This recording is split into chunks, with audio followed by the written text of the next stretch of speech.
Hi, everyone. Thank you for joining me today. I am a little under the weather, but I'm still excited to be here to share some important information. Let's get started. Again, my name is Claudia. I am a parent outreach coordinator with the Illinois Student Assistance Commission, which is the state agency that administers programs basically to help pay for college. This is another session for parents, and today I will be talking about the college application process. But before I begin, I will go over the usual housekeeping items. As a reminder, this session will be available in our YouTube page. If you have questions during the session, please use the Q&A or the chat box at the bottom of your screen. And then if you have questions later regarding this session or anything related to the college planning or financial aid process, I encourage you to use the ISAC College Q&A service, which is a free text messaging service where you and your student can get your questions answered. And I will be sharing that number in the chat for you guys to save it. Like I said, today's topic is the college application process. I will discuss the different college admissions process, like regular admissions, early decision, and early action. I will also be talking about how to find the right college for your student, what is included in the college application, like academic information, extracurricular activities, and letters of recommendation. I'm going to start us off talking about the regular admissions, which means that that the student can apply through regular admission until the program is full or whatever the final deadline a school sets. This is the most common process, and it depends on what is the time frame for the regular admission, right? So it could be from now all the way to sometime February or March or April from next year. So it is important for your student to check the college's website to see what's considered the regular admission timeline for that particular college. It is also important to know the difference between the terms early action and early decision in the admission process. So early action means that if your student applies by this deadline, is usually by November, December. So your student will receive notification within a shorter amount of time. And then early decision means that if your student selects this option on the application, and your student is accepted to that school, your student must commit to that school, which means your student should decline or stop the processes of applying to other colleges. So an easy way to remember is that early action applications are non-binding, meaning that students are not obligated to attend a college if they are accepted. Whereas the early decision application are binding, meaning that students must attend the college if they're accepted. And then when your students are considering specific colleges, it is important to find out what are the different items the school requires when it comes to admissions. Some colleges might require a lot of information, but other schools may not. It all depends, the schools that your student is considering. So if we think about the highly selective colleges, which are those that you might have heard as, the difficult to get into. A lot of the students want to apply there, but only a very small percentage are admitted. These schools may require a lot more information in determining admission compared to others. Think of a highly selective school as those with like an acceptance rate of like 20% or less. As an example, we can talk about the University of Chicago. Their acceptance rate is like I believe it's around 5%, and Harvard University is around 3%. Yale, Princeton, Stanford, like all those schools are highly selective colleges, so they may require a little bit more than what just a selective or like any other school may require. If we talk about selective school, they may admit a higher percentage of applicants compared to the highly selective, but they may still, require certain criteria. So it is important to check the college's website just to make sure that your student is ready to apply to a specific college or university. An open admission school is a college where very minimum requirements are needed, such as high school diploma or its equivalent, like the GED. And all students are admitted in this open admission schools.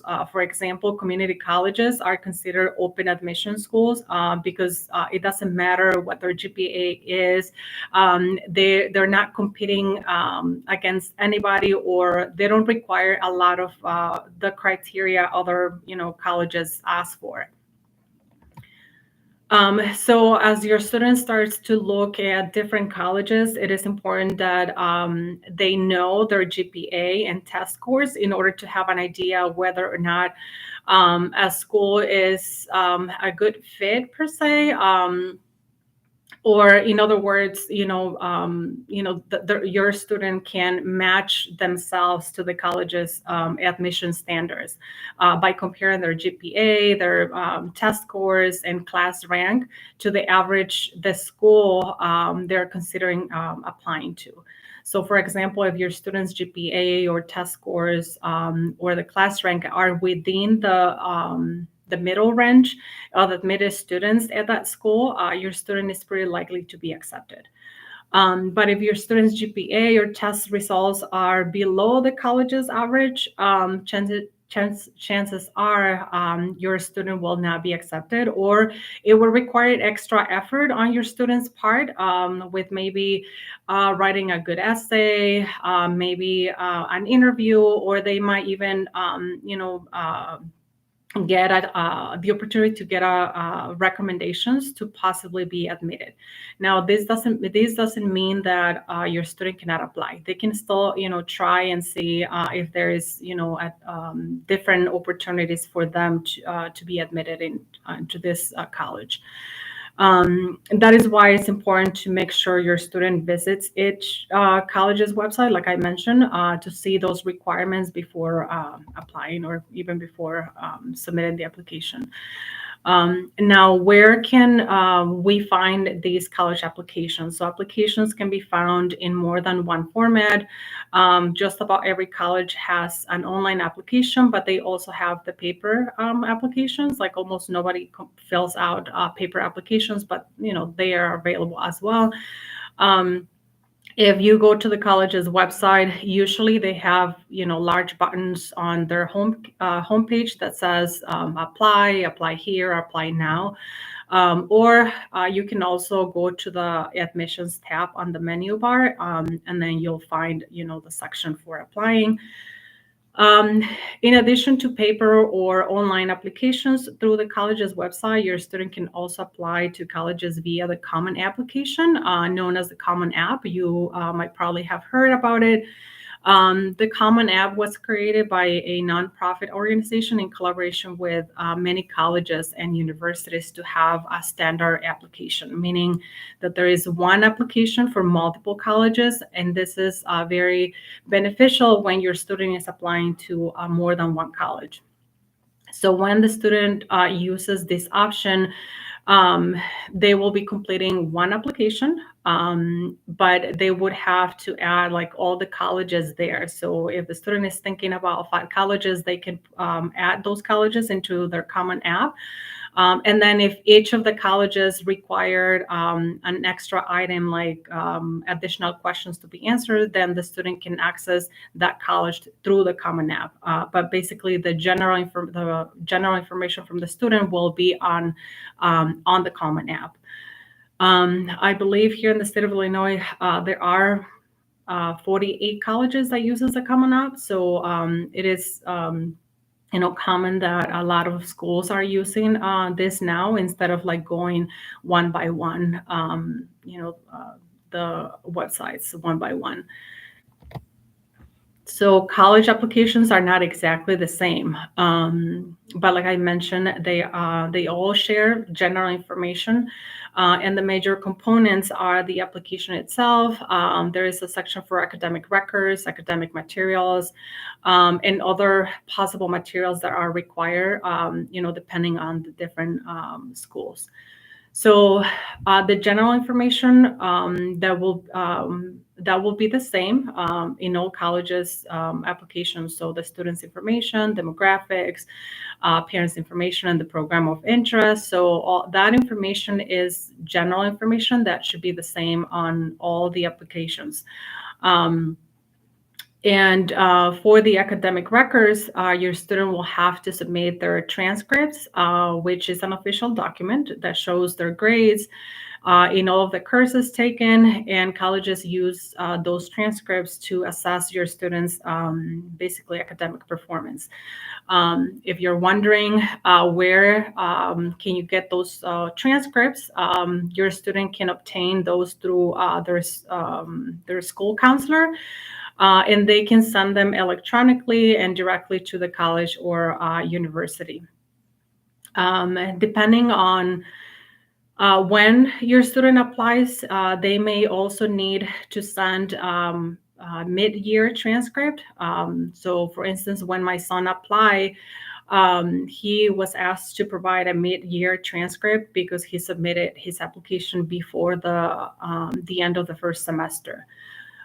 So it is important to keep in mind that most colleges ask for final transcripts as well, because they want to make sure the student completed all courses. So these happened with my son, that I guess he was not paying too much attention on his classes after the first semester. His GPA went down, and when he submitted his final transcripts, that impacted him a lot. Two of the schools that he applied to didn't accept him. And the reason being, so his GPA was kind of like right at the border. And then, lowering his grades at the end of the school year, that affect him even more. The other thing that your student can submit under the academic records is the ACT or SAT results. Most colleges are test optional. So after the pandemic, most of the colleges are, it is optional. If the student wants to submit it, it's up to them. I would say if those ACT, SAT results are high, or are close to what the school is asking for, it doesn't hurt to submit them. But then if they decide not to, that's not going to prevent them. That's not going to be one of the things to prevent them from getting admitted. For the extracurricular activities,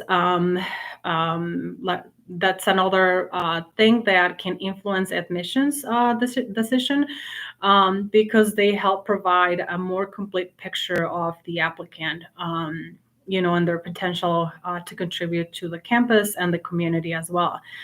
So this is another part of the college application. And as an example of an extracurricular activity can be athletics, right? So colleges want to see how your student engage beyond academics.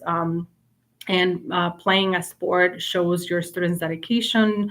It can also show teamwork and discipline, right? So if they play any sport, so that's a good idea to include that on their application.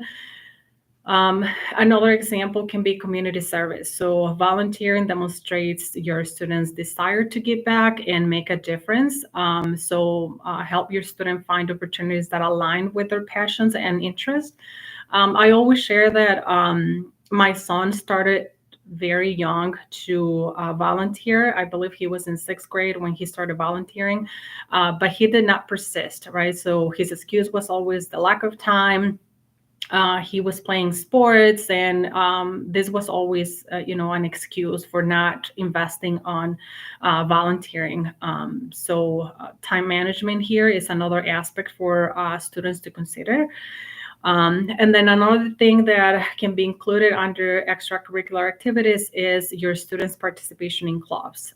These clubs are offered at any high school level, and they have different options to pick from, whether it's student government, band, language, science, robotic, or any other opportunity. It is important to include that in the college application because, again, that shows commitment, and that's what colleges look into.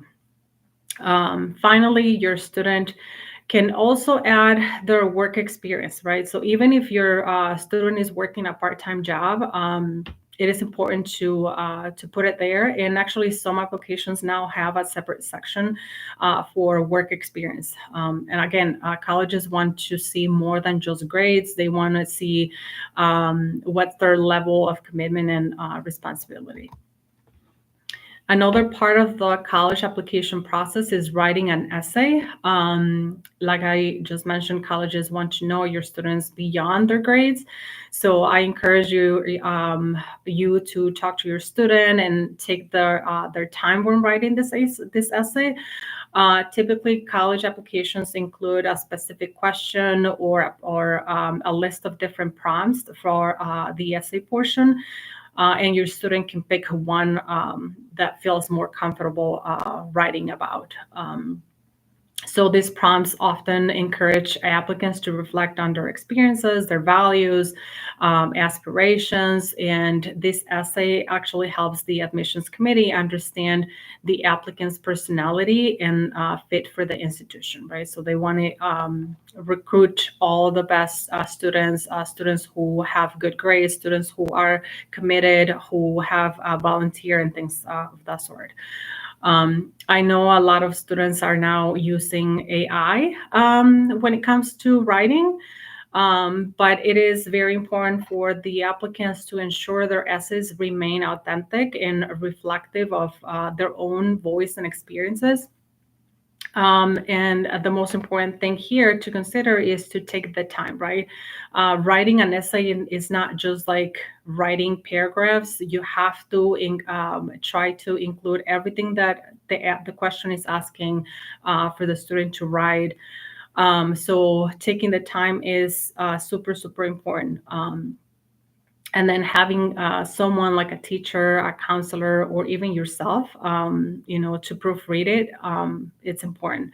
I am not a good reader or writer, so the way I supported my student when he was doing his essay was by finding someone who could provide feedback or even who could help him in the writing process. So when he was in his at the beginning of the senior year, one of the assignments for his English class was to actually write their essay. So he completed his essay. The professor graded his essay. He gave some feedback, but then again, before he submitted his college application and his essays, I found someone else to provide more feedback on it. So it is, also a good idea to have more than one person who can provide feedback. Last but not least, letters of recommendation. So not all colleges require them, but your student may be asked to provide a letter of recommendation as part of their college application. When my son was applying to college, two of the colleges that he applied to did not require letters of recommendation. Some other colleges require only one. Others require two. Sometimes they even require 3 letters of recommendation. And your students, usually ask a teacher or a counselor to give them a letter of recommendation. But there are other adults outside of, your family, can be a coach, a tutor, a supervisor if the student is working or worked in the past, a leader at your church, or anyone who knows your student well, right? Just make sure to check on any restrictions on who can write the letter of recommendation. Sometimes there might be restrictions. You never know. So again, it's important to check on the college's website. And then one thing to consider when requesting a letter of recommendation is the amount of time given for its completion. it is important for the student to provide at least 2 to 4 weeks to finish it. Just remember that all of us have our own commitments and time is valuable. And I think it's just also, respecting, other people's time. Also, it is a good idea if your student provides the writer of the recommendation a list of activities the student was involved in, a class schedule, and the name of the school that the student is using this letter of recommendation for. That will facilitate the writer, to highlight students' relevant and personal information. And again, just to make things a little easier for the writer. Last, but most importantly, it is wise to choose someone your student has a good relationship with, since they are much more likely to write a good and effective letter of recommendation. Like I mentioned at the beginning, I work with parents, and one time there was a parent who asked me if I could write a letter of recommendation for her daughter. But that was the first day I met them. I have never met them before. This was at a meeting with other parents. I was presenting, and after I provided the information, she came to me and asked me if I was willing to provide her daughter a letter of recommendation. But again, you have to make sure you ask someone who knows your student well.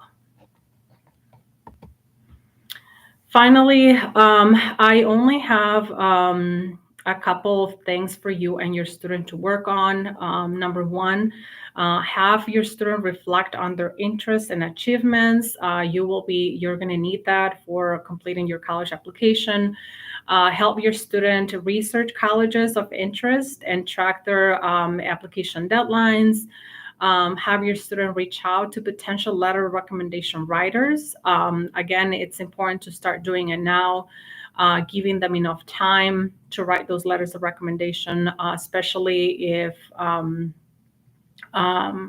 you want to complete your college application before Christmas. I know a lot of students commit themselves to complete their college application before the Christmas break.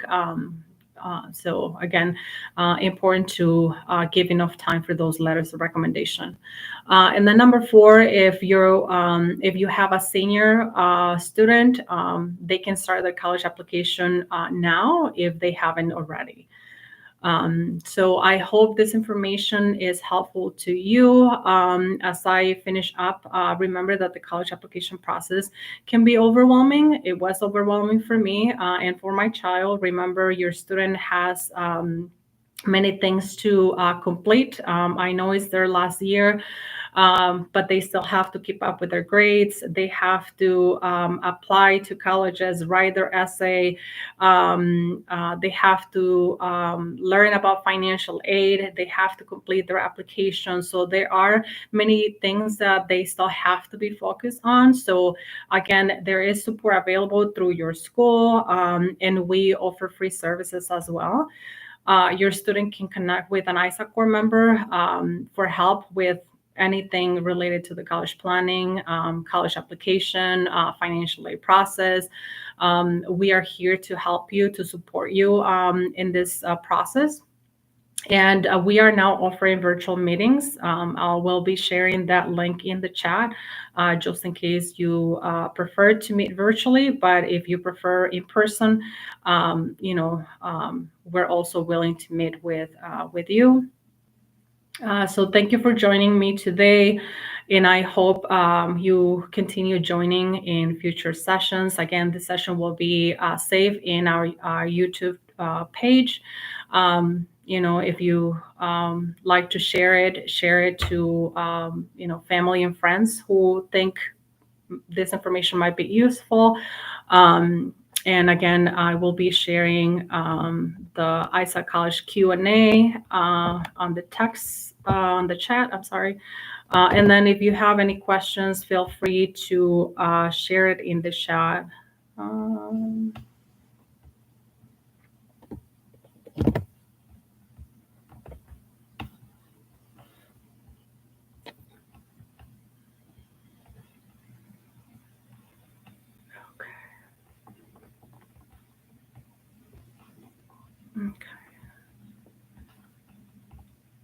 So again, this is all the information I have for today.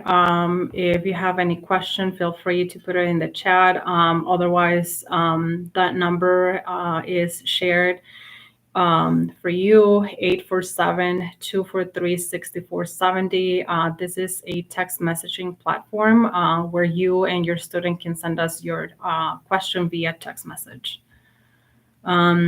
So the question in the chat, when is FAFSA opening for class of 25? So the FAFSA, the 25-26 FAFSA will be available by December 1st. So just,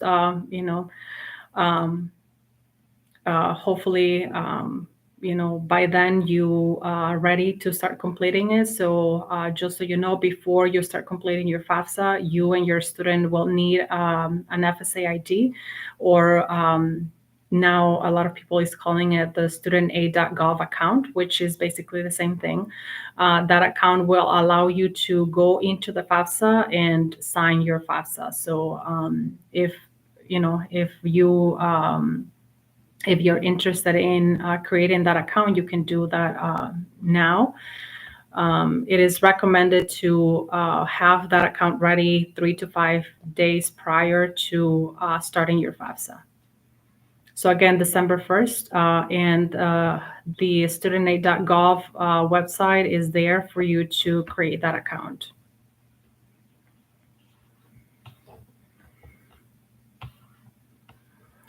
Any other question?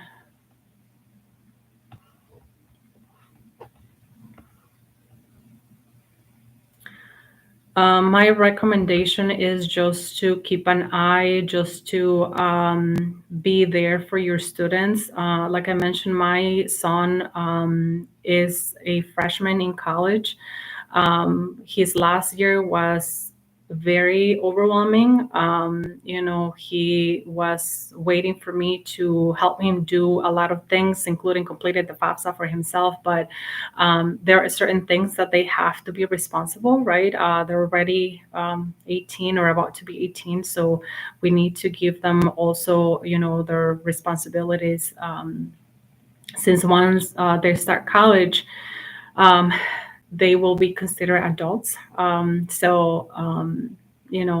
It's just provide as much information, much support possible, because it is really needed. Like I said, they still have to finish their their last high school year.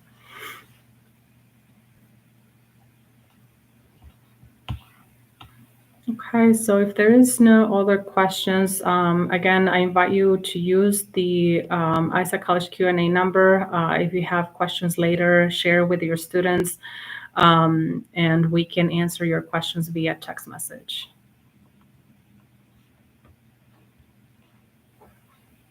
We are hoping to have the sessions every month. So hopefully for the month of November, I still don't have a topic, but probably will be on the actual studentaid.gov account, just kind of like an overview on how to create it. But again, stay tuned, and we will be providing the date for the next YouTube Live.